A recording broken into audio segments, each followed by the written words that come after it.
Hello dear बच्चा party, welcome back my YouTube channel बच्चा party science. तो आज हम पढ़ने जा रहे हैं एनसीईआरटी क्लास 6 साइंस का 9 chapter the living organism characteristics and habitat. तो आते हैं पहले हम इंट्रोडक्शन में। पहली और भूजो दो कैरेक्टर्स दिए गए हैं जो कि छुट्टी मनाने कोई इंटरेस्टिंग प्लेस में जा रखे हैं। सबसे पहले वो गए ऋषिकेश गंगा रिवर देखने के। तो उन लोगों की सबसे पहली ट्रिप थी ऋषिकेश में, गंगा रिवर देखने गए थे वो।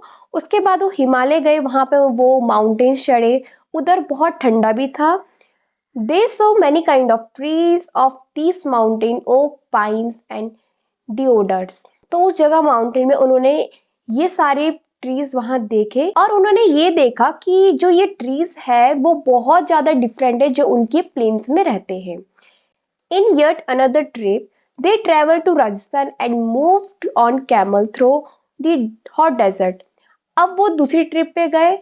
दूसरी ट्रिप थी उनकी राजस्थान में, जहाँ पे उन्होंने कैमल देखा, वहां पे उसके ऊपर बैठे, हॉट डेजर्ट भी देखा। सब कुछ ये चीजें वहां उन्होंने राजस्थान में देखी। They collected different kind of cactus plant from this trip, और उस राजस्थान में उन्होंने बहुत सारे अलग अलग चीजें देखी, कैक्टस प्लांट भी देखा। Finally they went on a trip to Puri and visited the sea beach dotted with casuarina trees. तो अब वो फाइनली किसी बीच में जा रखी, सी बीच में, और उन्होंने ये कासीरुना ट्रीज देखे। While recollecting all the fun that had on this trip, a thought struck them. All these places were so different from one another. Some were cold, some were hot and dry, and some places so humid. अब देखिए, जहाँ वो trip में गए तो वहां पे उन्होंने देखा कि बहुत सारी चीजें एक दूसरे से बहुत अलग अलग थी, चाहे वो प्लेस के बारे में हो, कहीं कोल्ड था, कहीं हॉट था, कहीं ड्राई था, कहीं ह्यूमिड था। And yet all of them had many organisms, living creature of various kinds. अब देखिए, जब वो अलग अलग जगह गए, उन्होंने अलग अलग जगह विजिट करा, तो देखा कि बहुत सारे डिफरेंट क्रिएचर्स है वहाँ। वहाँ एक जैसे क्रिएचर नहीं है। मतलब कहीं देखा उन्होंने कि माउंटेन्स है, कहीं प्लेन है, कहीं ड्राई है, कहीं कुछ एनिमल्स है, कहीं कुछ है। तो ये सारी क्या दिखाते हैं कि हर एक डिफरेंट डिफरेंट प्लेस में कुछ ना कुछ डिफरेंट क्रिएचर्स भी होते हैं। They try to think of place on earth where there may not be any living creatures. अब वो सोचने लग गए कि इस अर्थ में कोई ऐसी जगह होगी जहाँ पे ये लिविंग क्रिएचर्स नहीं होंगे। वो जो thought of place near his home. अब भुजो ने क्या सोचा कि हाँ, ये जगह मेरे घर के सामने तो हो सकती है। Inside the house he tried the cupboard. He had thought that there may not be any living organism here, but he found one teeny spider in the cupboard. अब उसने सोचा कि यार मेरे घर पे तो शायद नहीं होगा लिविंग क्रिएचर कोई। अब वो घर के अंदर गया तो वहां पे उसने एक कपबोर्ड रखा था। अब जो कपबोर्ड को उसने देखा तो उसने कहा कि अरे, इसके अंदर भी तो लिविंग ऑर्गेनिज्म घूम रहे हैं, जैसे कि स्पाइडर, उसमें भी तो एक लिविंग ऑर्गेनिज्म है। फिर वो आउटसाइड गया, outside the home to. There did not seem to be any place he could think of that did not have living creatures of some kind or the other. अब वो बाहर गया तो बाहर भी वो ढूंढने लग गया कि यार कोई और लिविंग क्रिएचर हो सकते, तो उसको बहुत सारी चीजें वहां पे दिखाई दी। जैसे कि आपको फिगर 9.1 में दिया गया है, वो क्या कर रहा है, वो देख रहा है कि कितने सारे लिविंग ऑर्गेनिज्म होते हैं हमारे आसपास। Paheli started thinking and reading about far away places. She read that people have even found tiny living organisms in the opening of volcano. पहले अब क्या करती है, एक बुक को रीड करती है। अब वो उसमें बहुत सारी चीजें देखती है, पढ़ती है। वो सोचने लग जाती है कि यार जो लोग होते हैं, उन्होंने भी तो बहुत सारी लिविंग ऑर्गेनिज्म को ढूंढा है, जैसे कि वॉल्केनोज में। तो ये हमारा इंट्रोडक्शन है। इस इंट्रोडक्शन में हमने ये देखा कि हर डिफरेंट डिफरेंट प्लेस में कुछ ना कुछ हमें लिविंग ऑर्गेनिज्म दिखेंगे या क्रिएचर्स दिखेंगे। ये सारी चीजें हमने इस इंट्रोडक्शन में देखी।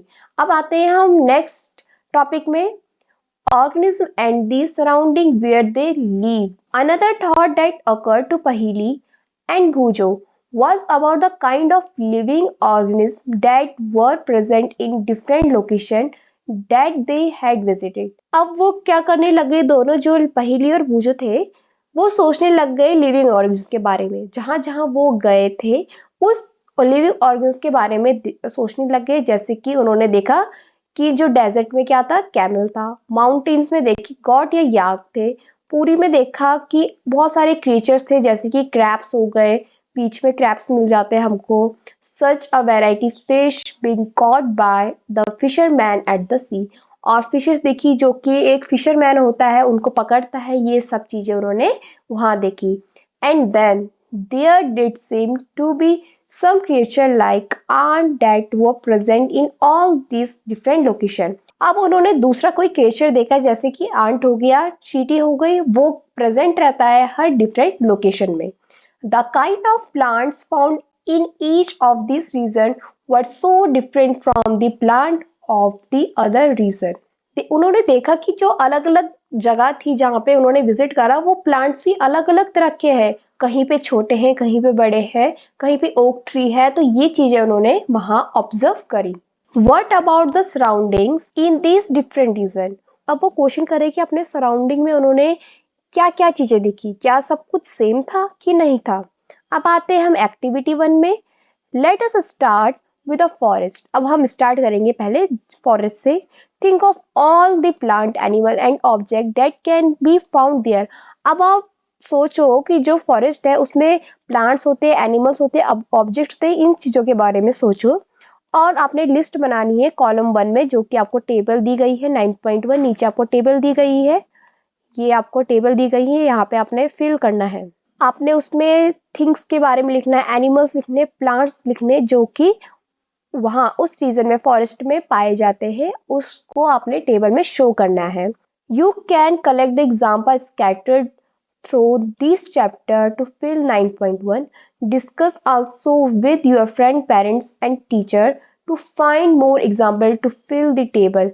You can also consult many interesting books in libraries that talk of animal, plant and minerals of different reason। तो इसमें ये कहा गया है कि आपने सिर्फ प्लांट्स, एनिमल, थिंग्स, जितने भी मिनरल्स होते हैं आपको उस टेबल में शो करना है। ये आप अपने फ्रेंड्स से, पेरेंट्स से या टीचर की हेल्प से भी कर सकते हो। Try and include many plants, animals and object big and small in each column in this table. और आपने कोशिश करना है कि अपने प्लांट्स, एनिमल, ऑब्जेक्ट चाहे वो छोटे बड़े कैसे भी हो, आपने उस कॉलम में लिखना है। What kind of object will we find that may not be animal or plant? और हमें किस प्रकार की चीजें मिलेंगी जो कि एनिमल्स और प्लांट्स नहीं होंगी। Perhaps parts of plant like dried leaves or parts of animals like bones। जैसे कि उन्होंने बोला है कि प्लांट्स में हमें ड्राइड लीफ हो गई या फिर एनिमल्स में बोन हो गए। We may also find different kind of soil and pebbles। और हमें अलग अलग तरीके के सॉइल या फिर पेबल्स भी देखने को मिलेंगे। Water in the ocean may have salt dissolved in it as discussed in chapter 5। there could be many more objects। और हमने देखा है चैप्टर 5 में पढ़ा है कि जो वाटर होता है, जो ओशन होता है, वहां उस ओशन में क्या रहता है, सॉल्ट प्रेजेंट रहता है, जो कि वो डिसॉल्व हो जाता है वाटर के साथ। ये हमने चैप्टर 5 में पढ़ा है। और इसी तरह से हमें बहुत सारी ऑब्जेक्ट्स मिलेंगी फॉरेस्ट में। As we go through the chapter keep adding more example to table 9.1। अब जैसे कि हम इस चैप्टर को पढ़ेंगे और समझ रहे हैं कि क्या क्या चीजें वो कहना चाहता है, तो आपने इस टेबल 9.1 में आपने फिल करना है। We discuss the table as we travel through many more interesting places. तो इस तरह से हम इस टेबल को डिस्कस करेंगे अपने टीचर से, पेरेंट्स से, किसी से भी, और देखेंगे कि हमें और इंटरेस्टिंग प्लेस के बारे में जानने को मिलेगा, क्या क्या चीज़ें वहाँ होती है। तो इस एक्टिविटी में ये बताया गया है। अब आते हैं हम नेक्स्ट टॉपिक में, habitat and adaptation. What do you find from the plant and animal listed in activity 1? तो आपने एक्टिविटी 1 में क्या क्या फाइंड करा प्लांट्स और एनिमल्स में। Did you find a large variety in them? क्या आपने उसमें कोई लार्ज वेराइटी भी फाइंड करी है। Look at what you have entered in the column for the desert and the column of the sea in table 9.1। अब आपने 9.1 fill करा होगा टेबल, तो उसमें देखो कि आपने कॉलम डेजर्ट में और सी जो आपको दे रखा है नीचे, उसमें क्या भरा है। Did you list very different kind of organism in this two column? क्या आपने इन दोनों कॉलम में अलग अलग ऑर्गेनिज्म फिल करा है? What are the surrounding like in this two region? तो आपने इस सराउंडिंग में जो आपको दो रीजन दिए गए थे, सराउंडिंग में क्या क्या दिखा? In the sea, plant and animal are surrounded by saline salty water. Most of them use the air dissolved in water. आपने पानी में देखा जो प्लांट्स होते हैं या एनिमल्स होते हैं वो जो सॉल्टी वाटर है उससे घिरे हुए रहते हैं और कोई भी एयर उसमें डिजॉल्व नहीं होती है. There is very little water available in desert. और जो डेजर्ट होता है वहां पे बहुत कम पानी मौजूद होता है. It is very hot in the daytime and very cold at the night in desert. और आपने ये भी देखा है डेजर्ट में जब डे टाइम होता है तो वो जगह बहुत गर्म हो जाती है और नाइट के टाइम बहुत कोल्ड हो जाता है. The animal and plant of the desert live on the desert soil and breathe air from the surrounding. आपने देखा जो डेजर्ट में एनिमल्स या प्लांट रहते हैं वो डेजर्ट सॉइल में रहते हैं और उस ब्रीथ कहाँ से करते हैं, उस उनके चारों तरफ जो एयर घूमती है वहीं से वो एयर को लेते हैं. The sea and the desert are very different surrounding and we find very different kind of plant and animal in this two reason.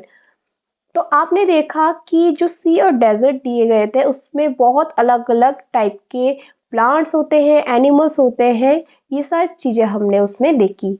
Late us look at two very different kind of organism from the desert and the sea, a camel and a fish. और हमने वहां पे दो reason में दो अलग अलग type के ऑर्गेनिज्म देखे, जैसे कि कैमल हो गया और फिश हो गया. कैमल आपके डेजर्ट में होता है और फिश आपके वाटर में पाया जाता है.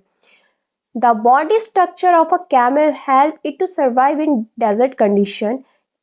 अब जो कैमल का बॉडी स्ट्रक्चर होता है वो इस तरह से रहता है कि वो सरवाइव कर सके उस डेजर्ट को, उस हॉट जो जगह है, सॉइल है जो हॉट सॉइल, उसको वो सरवाइव कर सके वहां पे. Camel have long leg which help to keep their body away from the heat of the sand. तो आपने कैमल तो देखा होगा जैसे कि आपको इस पिक्चर में दिखाई दे रहा है.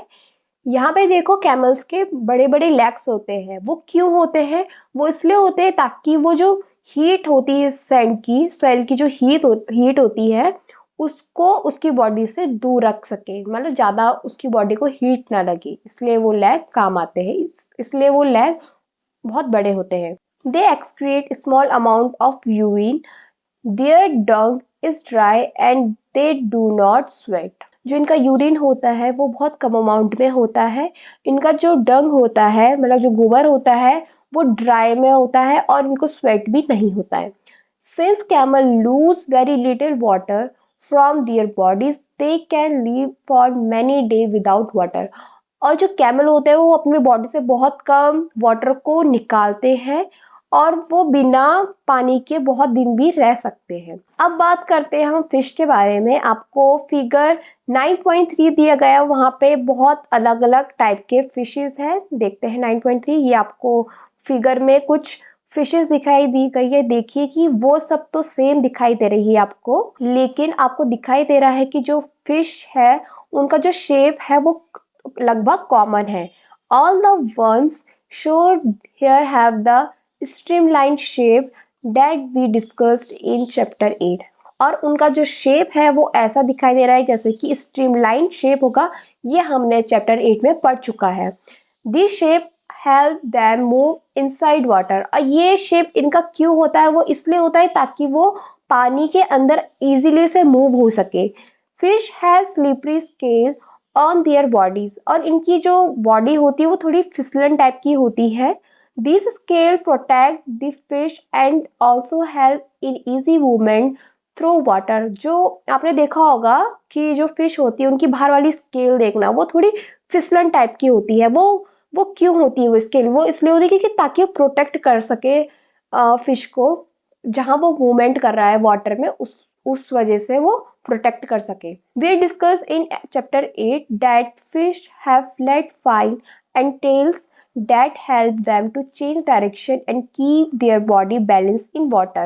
और हमने चैप्टर 8 में भी यही चीज पढ़ चुकी है. जो फिश होती है उनके फिन्स होते हैं, उनकी टेल होती है जो, वो क्यों होती है? इसलिए होती है ताकि वो इजली से वाटर में मूव कर सके और बैलेंस बन सके वाटर के अंदर। Gills present in the fish help them to use oxygen dissolve in water. Fish में गिल्स होती है, वो हेल्प करती है कि ऑक्सीजन को डिजॉल्व कर सके वाटर के अंदर। मतलब जो ब्रीथिंग सेंस होता है फिश का, वो गिल्स के द्वारा होता है, उनमें कोई नोज वगैरह नहीं रहता, वो वही चीज होती है। अब आप कमेंट सेक्शन में बताओगे गिल्स कहाँ पे होती है फिश की। We see that the feature of a fish help to live inside water and the feature of a camel help to survive in desert. तो हमने ऊपर देखा फिश और कैमल के फीचर के बारे में पढ़ा। उसमें हमने देखा जो फिश की बॉडी होती है वो इस तरह से रहती है ताकि वो पानी में इजीली से मूव हो सके, और उसके अंदर जो और उसमें गिल्स होती है ताकि वो ऑक्सीजन को अच्छे से डिसॉल्व कर सके पानी के अंदर। और कैमल होता है, कैमल की बॉडी इस तरह से रहती है, उसके लेग्स इतने बड़े इसलिए होते हैं ताकि जो डेजर्ट की हॉट सैंड है वो इजीली से उसकी बॉडी में ना आ सके। तो ये हमने फीचर्स देखे। We have taken only two examples from a wide variety of animals and plants that live on the earth. अब हमने सिर्फ दो एग्जाम्पल्स लिए थे जो बहुत कॉमन थे एनिमल्स और प्लांट्स में, जो रहते हैं हमारे अर्थ में। In all these variety of organism we will find that they have certain feature that help them live in the surrounding in which they are normally found. हमने ऊपर एग्जाम्पल्स देखे थे फिश और कैमल्स के, तो उसमें हमने देखा उनमें कुछ सर्टेन फीचर्स होते हैं। वो क्यों होते हैं? ताकि वो हेल्प करते हैं कि इस धरती में वो इजीली से सरवाइव कर सके। The presence of specific feature of certain habits which enable an organism to live naturally in a place is called adaptation. अभी एडप्शन क्या होता है? एडप्शन का मतलब है कि किसी भी क्रिएचर में, कोई भी आपके पास लिविंग ऑर्गेनिज्म है, उसमें कोई स्पेसिफिक फीचर होना, उसके कुछ हैबिट्स होना, ताकि वो सरवाइव कर सके, वो रह सके इस सराउंडिंग में, उसको कहते हैं हम एडप्शन। ये आपको एडप्शन की डेफिनेशन दी गई है, इसको आप ध्यान से देखिएगा। Adaptation of organism differ depending on their place of dwelling, that is why a fish can not live out of water and camel can not live in sea. किसी भी ऑर्गेनिज्म में एडप्शन का मतलब होता है कि वो बहुत डिफरेंट होते हैं, वो डिपेंड होते हैं उसी जगह में जहाँ वो रहते हैं। जैसे कि हमने एग्जांपल में देखा था फिश को, फिश पानी में रह सकता है पर लेकिन कहीं डेजर्ट में नहीं रह सकता है। जो कैमल है वो डेजर्ट में रह सकता है, सी में कभी नहीं रह सकता है। The place where organism live is called habitat. अब ये हैबिटेट की डेफिनेशन है, इसका मतलब है ऐसे कोई प्लेस जहाँ पे ऑर्गेनिज्म रहते हैं, सराउंडिंग में रहते हैं, उसको कहते हैं आप हैबिटेट। ये भी इंपॉर्टेंट है, इसको भी ठीक से देखिएगा। Habitat means a dwelling place, a home. Habitat का मतलब है कोई जगह, मतलब जहाँ पे हमारे सराउंडिंग में कोई भी लिविंग ऑर्गेनिज्म रहते हैं, चाहे वो एनिमल हो, प्लांट हो, कुछ हो, वो एक तरीके का हैबिटेट है जो कि हमारे इन्वायरमेंट में, हमारे सराउंडिंग में रहता है। The habitat provide food, water, air, shelter and other need of organism. Habitat क्या काम करता है? जरूरत को पूरा करता है, जैसे कि फूड हो गया, वाटर, एयर, शेल्टर और बहुत सारी नीड्स हो गई जो कि किसी भी ऑर्गेनिज्म को चाहिए रहती है। Several kind of plants and animals live in the same habitat. बहुत सारे प्लांट्स और एनिमल्स हो गए जो कि इनमें यही सेम हैबिटेट रहती है। The plant and animal that live on land are said to live in terrestrial habitat. Some example of terrestrial habitat are forest, grassland, desert, coastal and mountain region. जो plants और animals होते हैं वो जमीन में रहते हैं, और ये हो गए हमारे टेरेस्ट्रियल हैबिटेट। और टेरेस्ट्रियल हैबिटेट के कुछ एग्जाम्पल दिए गए हैं, जैसे कि forest, grassland, desert, coastal region और mountain region. On the other hand, the habitat of plant and animal that live in water are called aquatic habitat. और दूसरी तरफ जो कुछ प्लांट्स और एनिमल्स होते हैं वो वाटर में भी रहते हैं, उसको कहते हैं एक्वेटिक हैबिटेट। जैसे कि एग्जांपल में दिया गया है लेक्स, रिवर एंड ओशन, ये एक्वेटिक हैबिटेट के एग्जांपल्स है।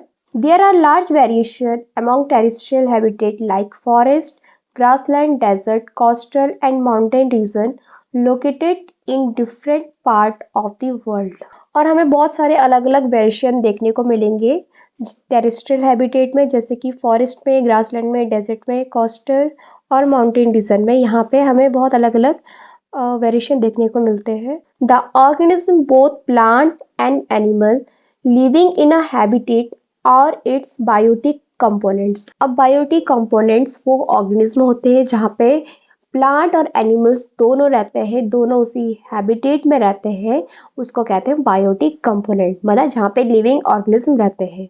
और एबायोटिक कंपोनेंट वो होते हैं जहाँ पे नॉन लिविंग थिंग्स होती है, जैसे कि रॉक, सॉइल, एयर, वाटर, ये सारी किसमें आती है? एबायोटिक कंपोनेंट में। तो बायोटिक और एबायोटिक में ये डिफरेंस है, बायोटिक में लिविंग थिंग्स आती है और एबायोटिक में आती है non living things. Are sunlight and heat biotic और abiotic component.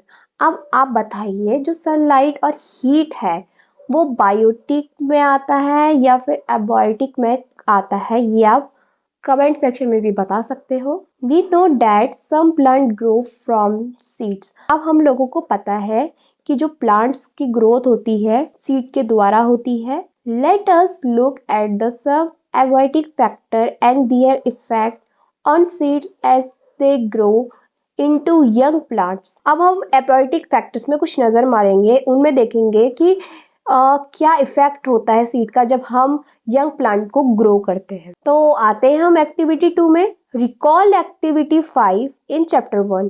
We made sprouts from moong and chana seeds. अब आप एक बार चैप्टर 1 में जाइए, उसमें हमने एक्टिविटी 5 में मूंग और चना सीड्स में कुछ एक्सपेरिमेंट करे थे। उसमें हमने स्पोर्टियस सीड्स निकाले थे जो कि वाइट स्ट्रक्चर में होते हैं, थ्रेड लाइक स्ट्रक्चर में होते हैं ये। When the seed turn into a spot it is said have germinated.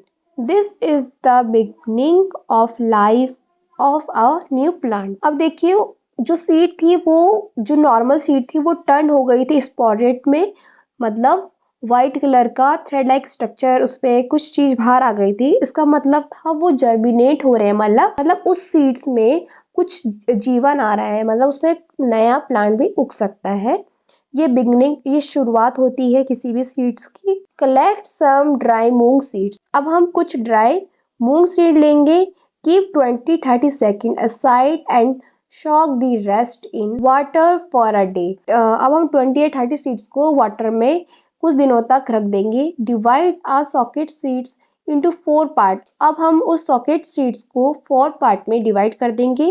Keep 1 part completely submerged in water for 3-4 days। एक पार्ट तो हमारा वो होगा जो completely वाटर में रहेगा 3-4 दिन तक। Do not disturb the dry seed and दो सबमर्ज्ड इन वाटर। और ध्यान रखिएगा, जो ड्राई सीड्स होंगे या फिर जो पानी में रहेंगे उनको हम कोई भी छेड़छाड़ नहीं करेंगे, उसको कोई डिस्टर्ब नहीं करेगा। Keep 1 part of soft seed in a sunny room and another it a completely dark region like a cupboard that does not allow any light to come in। जो एक पार्ट है सॉफ्ट सीड का उसको हम सनी रूप में रख देंगे, मतलब जहाँ पे धूप आएगी उस रूम में रख देंगे, और दूसरे को हम बिल्कुल ही डार्क रूम में रख देंगे, जैसे कि कपबोर्ड हो गया, उसमें हम रख देंगे जहाँ पे लाइट नहीं आती है। Keep the last part is very cold surrounding see in a refrigerator or which ice around them. जो लास्ट वाला पार्ट है उसको हम बहुत कोल्ड जगह में रख देंगे, जैसे कि आपका रेफ्रिजरेटर हो गया या फिर जहाँ पे आपकी आइस जमा होती है वहां पे। Rinse them and replace the water every day. उसमें हम हर दिन पानी को चेंज करते रहेंगे। What do you notice after a few days? आपने कुछ दिनों में क्या नोटिस करा? Do the seed in all the 5 condition germinate uniformly? आपने उस सीड्स में क्या देखा जो कि आपने उसमें 5 कंडीशन रखी थी जर्मिनेट करने के लिए, उसमें क्या चेंजेस हुई, क्या दिखाई थी आपको? Do you find slower or no germinate in any this? क्या आपने देखा वो सीड्स बहुत धीरे धीरे ग्रो हो रहे या फिर वो जर्मिनेट नहीं हो रहे हैं? Do you realise that abiotic factor like air, water, sunlight and heat are important for the growth of plant? तो आपको तब रियलाइज हुआ कि जो हमने ऊपर इतने सारे एक्सपेरिमेंट करते हैं, रेफ्रिजरेटर में रखा, किसी को कहीं रखा, तो इससे कुछ तो प्लांट ग्रो नहीं हुए या फिर बिल्कुल ही बहुत स्लो ग्रो हो रहे थे। तो हमें रियलाइज हुआ है जो एबायोटिक फैक्टर्स है जैसे कि एयर, वाटर, लाइट, हीट हो गए, ये बहुत जरूरी होते हैं किसी भी प्लांट की ग्रोथ के लिए। In fact abiotic factor are important for living organism, और जो एबायोटिक फैक्टर होते हैं ये भी लिविंग ऑर्गेनिज्म के लिए बहुत जरूरी होते हैं। We find that organism exist in very cold as well as very hot climate. हमने फाइंड करा जो ऑर्गेनिज्म होते हैं वो कोल्ड जगह में भी रह लेते हैं और हॉट जगह में भी रह लेते हैं। How do they manage to survive, तो ये कैसे मैनेज करते हैं, कैसे सर्वाइव करते हैं वहाँ पे। Adaptation is the method by which organism get well adjusted to the climate. Adaptation ही एक ऐसा जरिया है, एक ऐसी ही मेथड है जो कि एडजस्ट कर देते हैं इस ऑर्गेनिज्म को उस क्लाइमेट में। जैसे कि हमने ऊपर पढ़ा था कैमल्स और फिश के बारे में एग्जांपल लिया था, वैसे हम इसमें भी देख सकते हैं। Adaptation does not take place in a short time because the abiotic factor of a region also change very slowly. जो एडेप्शन होता है वो कम समय के लिए नहीं रहता है, क्योंकि जो एबायोटिक फैक्टर्स होते हैं वो धीरे धीरे चेंजेस करने लग जाते हैं इस चीज में। Those organisms which cannot adapt to these changes die and only the adapt ones survive। और जो ऑर्गेनिज्म अडेप्ट नहीं होते हैं वो डाई हो जाते हैं, वो खत्म हो जाते हैं, और जो अडेप्ट होते हैं वो सर्वाइव करने लग जाते हैं। Organism adapt to different abiotic factors in different ways. जो ऑर्गेनिज्म में अडेप्ट होता है वो डिफरेंट एबायोटिक फैक्टर्स में होता है डिफरेंट डिफरेंट वेज में। This result in a wide variety of organism in different habitat. इसमें रिजल्ट ये आया जो ऑर्गेनिज्म होते हैं अलग अलग तरीके के, उनमें डिफरेंट तरह की हैबिटेट्स भी होती है। Let us look at the some habitats understood the abiotic factor and the adaptation of animal in this habitat। अब हम एक बार कुछ हैबिटेट्स के बारे में देखेंगे, जो एबायोटिक फैक्टर है उनको अच्छे से समझेंगे, और जो एडेप्शन होते हैं एनिमल में उनमें क्या क्या हैबिटेट्स होते हैं, ये सारी चीजें हम आगे वाले टॉपिक्स में पढ़ेंगे जो कि हम नेक्स्ट वीडियो में पढ़ाएंगे। आई होप आपको जितना भी पढ़ाया होगा इतना समझ आया होगा। आज के लिए इतना ही। Thank you.